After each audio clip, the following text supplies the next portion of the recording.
Attention to detail, the focus for the Michigan Wolverines as they have their second week off of the regular season.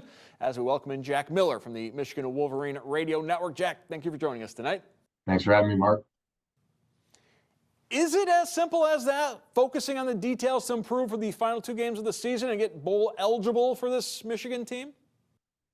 Yeah, I mean, I think that's all you can do at this point. Obviously, it hasn't been the season that Michigan's wanted. And when things start to fall apart, you try to look inward and go back to the fundamentals, back to the details on things. There's, I think the game against Indiana went maybe better than some had anticipated it would go.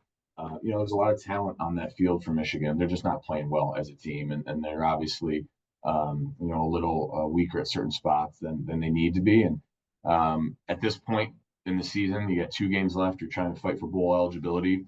You just try to be the best version of yourself. That's not good enough for Michigan and the Michigan standard, but it just is where they are right now this year. And just to be the best version of yourself, you try to get back to the fundamentals. Let's talk about that, particularly about that second half against Indiana, the defensive performance, the way they're able to control the line of scrimmage, really on both sides of the ball, but especially defensively. That is what I think we thought we'd be getting from Michigan all season long, and we haven't seen enough of that consistently. Yeah, I thought they played real well in the second half. For whatever reason, the last few weeks, the defense kind of seems like Jekyll and Hyde. There are drives or periods of the game that they look like they're getting exposed and that the offense has their number. And then whether they come out at halftime like they did against Indiana or just find a way down the stretch in certain other drives, then they feel like they're in total control. And to your point, I think that we saw by the way, some newer faces, guys, not the Will Johnsons of the world or Kenneth Grant or Mason Graham, those two defense linemen having good games, but we started to see some other names out there that we hadn't seen to this point in the year, which is good, which makes you excited if you're a fan about, okay, some of these faces that we don't necessarily know, getting reps in there, getting some experience and some time where they can develop and become better players, because we're going to need it, because that's, I think, one of the big questions for everybody now is, well, next year, you're going to have a whole lot of new faces and new names, and they're going to have to get into the portal. And so seeing some flashes from some guys that we didn't know about a few weeks ago always feels good. Speaking of Will Johnson, do you think we will ever see Will Johnson in the maize and blue again?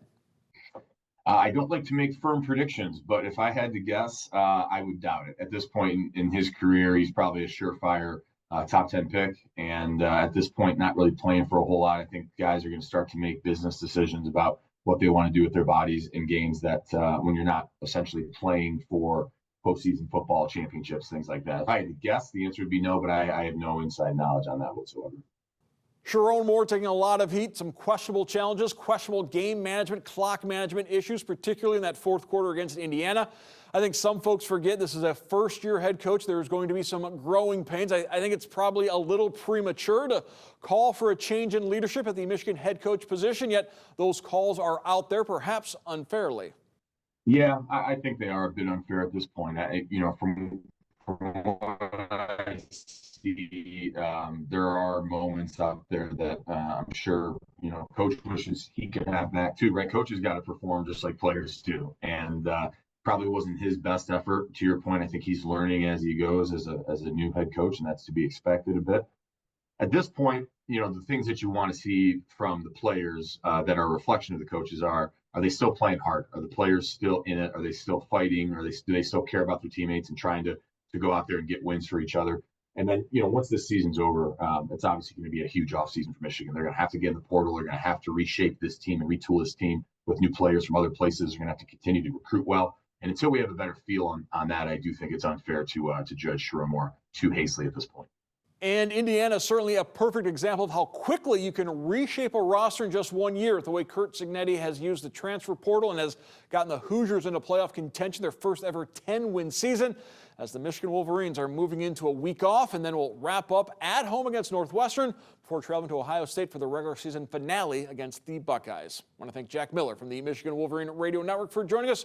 Jack, once again, thank you. Thanks, Mark. Go Blue.